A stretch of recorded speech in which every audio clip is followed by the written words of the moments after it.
नमस्कार मैत्रिणींनो, मी आज बनवले टोमॅटो भाजी। ही हिरवी टोमॅटो आहेत। ही टोमॅटो अगदी बारीक चिरून घ्यायची आणि चिरल्यानंतर धुवायला घ्यायची। ही हरभऱ्याची डाळ मी 4-5 तास भिजत घातली होती। हे असं पिळून घ्यायचं म्हणजे आंबटपणा जातो। मी ही 2 वेळा धुतले। हे पाण्यात असे बी राहतात, हे काढून टाकायचे। 2-3दा धुवायचे म्हणजे टोमॅटो आंबट होत नाहीत। हे सगळे बी आहेत बघा।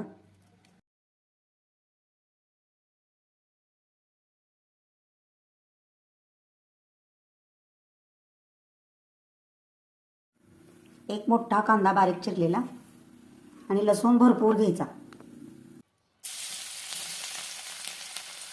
आता कांदा, थोडीशी हळद आणि चवीनुसार मीठ।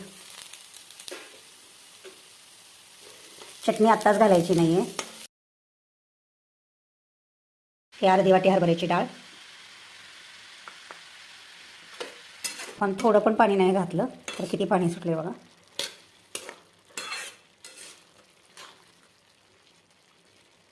अजून आपण झाकून ठेवूया। रोज भाजीला जी वापरतो ती चटणी।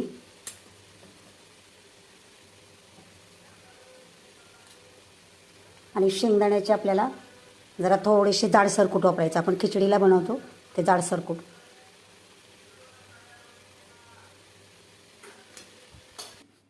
ही आपली तयार टोमॅटो भाजी।